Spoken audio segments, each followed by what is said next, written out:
Now we'll have a look at this arrangement of autumn leaves, phrase by phrase. Earlier segments have provided a basis for understanding why the notes in these melody phrases are placed on certain strings, and as a result of that, how the bass lines are arranged in order to comply with this placement of these melody phrases. The main idea is to make the bass line plus the chord vamps as easy as possible to execute, while not compromising the melody line. There's 4 phrases of the melody in the first 8 bars. Number 1 is 2 is 3 is 4 is, and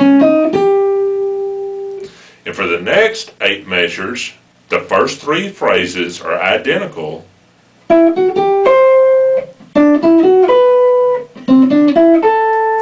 and the last phrase is different.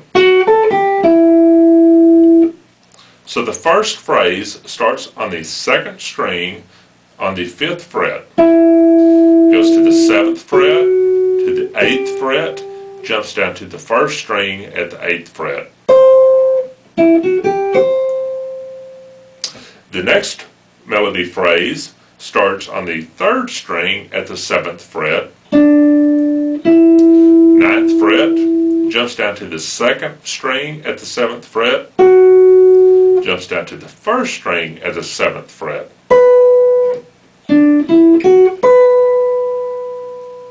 The 3rd phrase is an identical shape as the 2nd phrase, except you just slide it down 2 frets.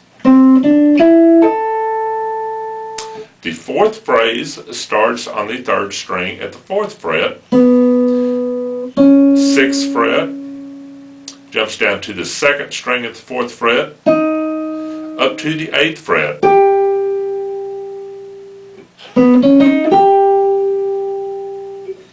We'll play through those melody phrases so you can have them under your fingers. Then we'll start on the bass line. The first bass line for the A minor chord starts on the 6th string at the 5th fret, 7th fret, 8th fret, jumps down to the 5th string at the 7th fret. 1, 2, 3, 4. The bass line for the D7th chord starts at the 5th string at the 5th fret, jumps down to the 6th string at the 8th fret. 1, 2, 3, 4.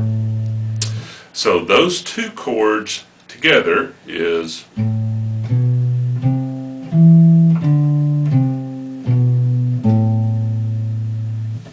and with the first phrase of the melody, it goes like this.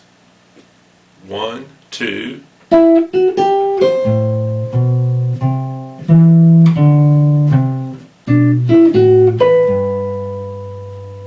So I went into the G major chord there on that last beat, which is actually the first beat of the 3rd measure. Now the actual way I'm fingering this line is I'm landing on the last note of the melody phrase with my little finger, and that allows me to come up here and grab the first bass note with my first finger, and it's not a hard stretch. It's within the 5 fret span that we talked about in an earlier segment.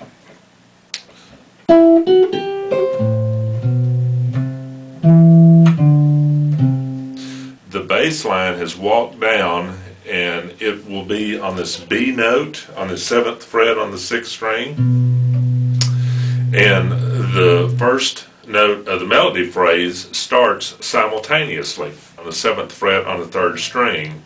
I play that melody note with my middle finger and play those 2 melody notes in the space of this one bass note, so they're swung 8th notes essentially.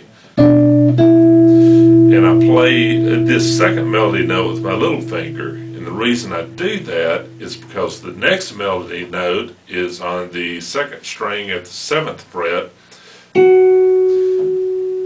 and the bass note goes down to the 5th fret on the 6th string. So the last note of that melody phrase, I play it with my little finger on the 7th fret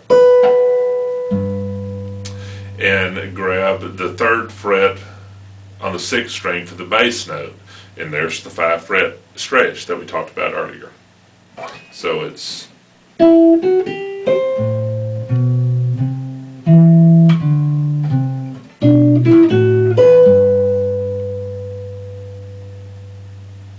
practice that line just like that several times until you get the hang of it. It's really not that hard to do. And then we'll just insert the chord vamps on the strings 3 and 4 at the 5th fret and at the 7th fret. They're one-finger chords. And I always will play a one-finger chord anytime I can get away with it, because it frees up your other fingers to play other stuff with.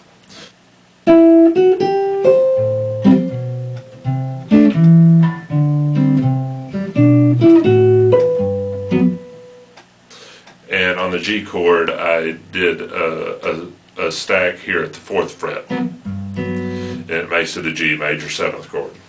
As I talked about in another segment, it is not necessary to play the chord vamps while short melody notes are being played. And short melody notes last 1 beat or less. It is only necessary to play the chord vamps while either melody notes are being sustained longer than 1 beat, or if no melody notes are being played at all. The chord vamps are necessary to keep the groove going strong.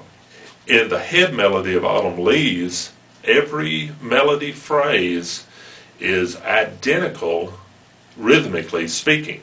It's 3 short notes and the 4th note is sustained. Only the note choices themselves are different in each melody phrase. 1, 2, 3, 4. 1, 2, 3, 4. 1, 2, 3, 4. 1, 2, 3, 4. The 4th note of every phrase, I'm placing those on strings 1 or 2.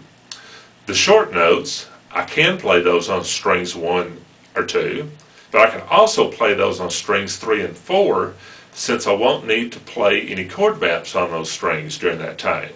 This is part of the reason why I'm arranging these melody phrases across these strings the way that I am. Now, these melody phrases can be played in other ways as well.